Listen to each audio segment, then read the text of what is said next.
നമസ്കാരം. ഇന്ന് ഞാൻ നിങ്ങളുടെ മുമ്പിൽ അവതരിപ്പിക്കാൻ പോകുന്നത് നമ്മുടെ മൈക്കിൾ ജാക്സൻ്റെ ഒരു മോട്ടിവേഷൻ വീഡിയോ ആണ്. മൈക്കിൾ ജാക്സൻ്റെ വീഡിയോ തന്നെ സെലക്ട് ചെയ്യാൻ കാരണം വേറൊന്നുമല്ല, പുള്ളിക്കാരൻ 150 വയസ്സ് വരെ ജീവിക്കണമെന്ന അതിയായ മോഹവുമായിട്ട് ജീവിച്ചൊരു വ്യക്തിയാണ്.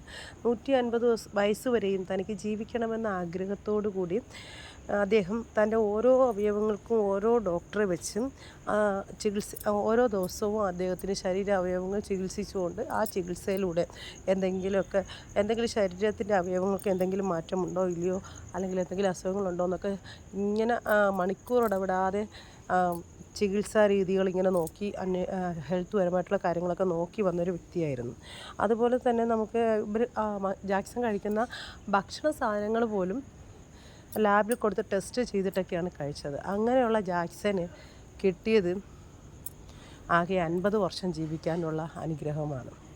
ഈ 50 വർഷം മാത്രം 150 വർഷം ജീവിക്കണമെന്ന വ്യാമോഹവുമായിട്ട് ജീവിച്ച വ്യക്തി ഇതെല്ലാം കാട്ടിക്കൂട്ടിയിട്ട് 50 വർഷം മാത്രമേ അദ്ദേഹത്തിന് ജീവിക്കാൻ, ഈ ഭൂമിയിൽ ജീവിക്കാൻ അവകാശം കിട്ടിയുള്ളൂ, അനുവാദം കിട്ടിയുള്ളൂ. അപ്പോൾ എനിക്ക് പറയാനുള്ളത്, നമുക്ക് എത്രയാണ് ആയുഷ്കാലം അല്ലെങ്കിൽ എത്രയാണ് നമ്മുടെ ആയുസ്സെന്ന് നമുക്ക് പറയാൻ പറ്റത്തില്ല. ആ സമയത്ത് നമ്മൾ ഐക്യത്തോടെയും ജാതി മത ഭേദമന്യേ ഐക്യത്തോടു കൂടി പരസ്പര സഹകരണത്തോടെയും സന്തോഷത്തോടെയും കൂടി ജീവിക്കുവാൻ വേണ്ട ഒരു മനസ്സോടു കൂടി ജീവിക്കാൻ പ്രേരിപ്പിക്കുകയാണ് ഈ ഒരു മോട്ടിവേഷൻ വീഡിയോ. അത് നിങ്ങൾ ഈ വീഡിയോ കറക്റ്റായിട്ട് നിങ്ങൾ മനസ്സിലാക്കി അതുമായിട്ട് മുന്നോട്ട് പോവുക, അത് ശ്രദ്ധിക്കുകയും ചെയ്യുമ്പോൾ നിങ്ങൾക്ക് തന്നെ അത് മനസ്സിലാകും. കാരണം അത്രയും ക്ലാരിഫൈഡായിട്ട് മൈക്കിൾ ജാക്സൻ്റെ ജീവിത രീതി നമ്മളെ ആ ഒരു ഇത് പഠിപ്പിക്കുന്നുണ്ട്. അപ്പോൾ അത് നിങ്ങളതൊന്ന് ശ്രദ്ധിക്കുക, അത് മനസ്സിലാക്കി നമുക്ക് ഞാനടങ്ങുന്ന നമ്മുടെ സമുദായത്തിൽ ഞാനടങ്ങുന്ന മനുഷ്യവർഗത്തിലെ എല്ലാവർക്കും ഒരു മോട്ടിവേഷൻ വീഡിയോ ആയിട്ടാണ് എനിക്ക് തോന്നിയിട്ടുള്ളത്. അതുകൊണ്ട് നിങ്ങളുടെ ഫ്രണ്ടിൽ ഞാൻ ഈ ഒരു വീഡിയോ അവതരിപ്പിക്കുന്നുണ്ട്. അതുപോലെ തന്നെ ചാനൽ സബ്സ്ക്രൈബ് ചെയ്യാൻ മറക്കണ്ട. ചാനൽ സബ്സ്ക്രൈബ് ചെയ്യുക, അതുപോലെ കമൻറ്റുകളൊക്കെ രേഖപ്പെടുത്തുക. ചാനൽ നിങ്ങളെ ഒന്ന് സപ്പോർട്ട് ചെയ്ത് സഹായിക്കുക. നിങ്ങളുടെ സപ്പോർട്ട് ഉണ്ടെങ്കിൽ എനിക്ക് മുൻപോട്ടുള്ള വീഡിയോസൊക്കെ ചെയ്യാൻ പറ്റുള്ളൂ. കുറച്ച് തിക്കും തിരക്കുകളുടെ ഇടയിൽ വീഡിയോസൊക്കെ കറക്റ്റായിട്ട് എനിക്ക് ചെയ്യാനും പറ്റുന്നില്ല. ചെയ്യുന്ന വീഡിയോസിൽ വലിയ കണ്ടൻറ്റൊന്നും ഇല്ലെങ്കിലും അത്യാവശ്യം ഞാനൊരു വീട്ടമ്മയാണ്.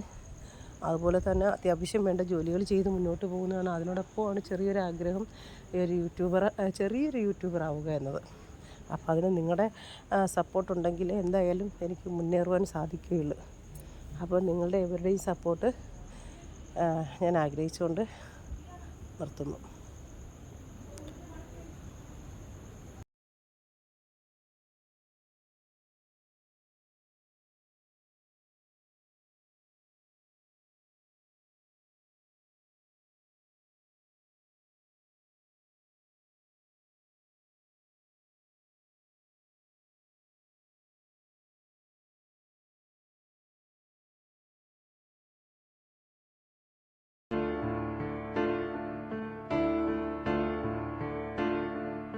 മൈക്കിൾ ജാക്സൺ എന്ന പ്രതിഭാസം 150 വർഷം ജീവിക്കാൻ ആഗ്രഹിച്ചിരുന്നു.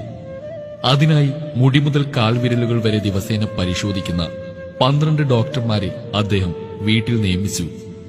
കഴിക്കുന്നതിനു മുമ്പ് അദ്ദേഹത്തിന്റെ ഭക്ഷണം എല്ലായ്പ്പോഴും ലബോറട്ടറിയിൽ പരീക്ഷിച്ചു. അദ്ദേഹത്തിന്റെ ദൈനംദിന വ്യായാമവും മറ്റു ശരീര സംരക്ഷണവും നോക്കാൻ വേണ്ടി മാത്രം 15 പേരെ കൂടി നിയമിച്ചു. ഓക്സിജന്റെ അളവ് നിയന്ത്രിക്കാനുള്ള സാങ്കേതിക വിദ്യയോട് കൂടിയ കിടക്കയാണ് അദ്ദേഹം ഉപയോഗിച്ചിരുന്നത്. തന്റെ അവയവങ്ങൾക്ക് എന്തെങ്കിലും കേടുപറ്റിയാൽ ഞൊടിയിടയിൽ ശസ്ത്രക്രിയക്കായി അവയവദാതാക്കളെ തയ്യാറാക്കി വെച്ചിരുന്നു. ഈ ദാതാക്കളുടെ ദൈനംദിന ചെലവുകൾ അദ്ദേഹം തന്നെ വഹിച്ചു. 150 വർഷം ജീവിക്കുക എന്ന സ്വപ്നവുമായി അദ്ദേഹം മുന്നോട്ടു പോവുകയായിരുന്നു. പക്ഷേ അദ്ദേഹം പരാജയപ്പെട്ടു. 2009 ജൂൺ 25-ന് 50-ാമത്തെ വയസ്സിൽ അദ്ദേഹത്തിന്റെ ഹൃദയം പ്രവർത്തനം നിർത്തി. ആ 12 ഡോക്ടർമാരുടെ നിരന്തരമായ ശ്രമം വിഫലമായി. ലോസ് ഏഞ്ചൽസ്, കാലിഫോർണിയ എന്നിവിടങ്ങളിൽ നിന്നുള്ള ഡോക്ടർമാരുടെ സംയുക്ത പരിശ്രമത്തിനും അദ്ദേഹത്തെ രക്ഷിക്കാനായില്ല. 25 വർഷം ഡോക്ടർമാരുടെ നിർദ്ദേശമില്ലാതെ ഒരിക്കലും ഒരു പടി പോലും മുന്നോട്ട് വയ്ക്കാത്ത വ്യക്തിക്ക് 150 വർഷം ജീവിക്കാനുള്ള ആഗ്രഹം പൂർത്തീകരിക്കാൻ കഴിഞ്ഞില്ല. ജാക്സന്റെ അവസാന യാത്ര 25 ദശലക്ഷം ആളുകൾ തത്സമയം കണ്ടു. ഇത് ഇന്നുവരെയുള്ള ഏറ്റവും ദൈർഘ്യമേറിയ തത്സമയ സംപ്രേക്ഷണമാണ്. അദ്ദേഹം മരിച്ച ദിവസം, അതായത് 25 ജൂൺ 2009 3:15 വിക്കിപീഡിയ, ട്വിറ്റർ, AOLന്റെ തൽക്ഷണ സന്ദേശവാഹകർ ജോലി നിർത്തി. ദശലക്ഷക്കണക്കിന് ആളുകൾ ഒരുമിച്ച് ഗൂഗിളിൽ മൈക്കിൾ ജാക്സൺ തിരഞ്ഞു. ജാക്സൺ മരണത്തെ വെല്ലുവിളിക്കാൻ ശ്രമിച്ചെങ്കിലും മരണം അദ്ദേഹത്തെ വെല്ലുവിളിച്ച് തോൽപ്പിച്ചു. ഞാനെന്ന് അഹങ്കരിക്കുന്ന മനുഷ്യ, ഇനി നിന്നോടായി ചില ചോദ്യങ്ങൾ. സ്വത്ത്, ജാതി, മതം, രാഷ്ട്രീയം ഇതെല്ലാം പറഞ്ഞ് തമ്മിൽ തല്ലുന്നത് എന്തിനു വേണ്ടി? 60 വയസ്സ് ശരാശരി ആയുസിൽ നിന്റെ മുന്നിൽ അടുത്ത ദിവസം ജീവിക്കുമോ ഇല്ലയോ എന്ന് ഒരു ഉറപ്പുമില്ലാത്ത വെറും 21,900 ദിവസങ്ങൾ മാത്രം. അതിൽ 7,300 ദിവസവും നീ ഉറങ്ങാനായി വിനിയോഗിക്കുന്നു. ബാക്കി തുച്ഛമായ ദിവസങ്ങളിൽ പരസ്പരം തമ്മിൽ തല്ലി ജീവിക്കണം. സന്തോഷമായി ജീവിക്കാൻ ശ്രമിക്കരുതോ? മറ്റുള്ളവരെ സന്തോഷിപ്പിക്കാൻ ശ്രമിച്ചാൽ ഒപ്പം നിങ്ങൾ തന്നെ സന്തോഷത്തിലാവുമെന്ന സത്യം നീ മനസ്സിലാക്കുക. സ്വന്തം കുടുംബത്തിനു വേണ്ടി കുറച്ച് സമയം മാറ്റിവെക്കുക. നിങ്ങൾ നിങ്ങൾക്കായി കുറച്ച് സമയം ചെലവഴിക്കുക.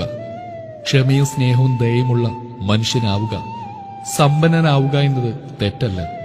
പണത്താൽ മാത്രം സമ്പന്നനാവുന്നതാണ് തെറ്റ്. ജീവിതം നിയന്ത്രിക്കുക, അല്ലെങ്കിൽ ജീവിതം നിങ്ങളെ നിയന്ത്രിക്കും. ജീവിതാവസാനത്തിൽ ശരിക്കും പ്രാധാന്യമുള്ള കാര്യങ്ങൾ സന്തോഷം, സംതൃപ്തി, സമാധാനം എന്നിവയാണ്. വേദനിപ്പിക്കുന്ന സത്യം എന്തെന്നാൽ ഇവയൊന്നും കാശ് മുടക്കി നമുക്ക് വാങ്ങാൻ കഴിയില്ല.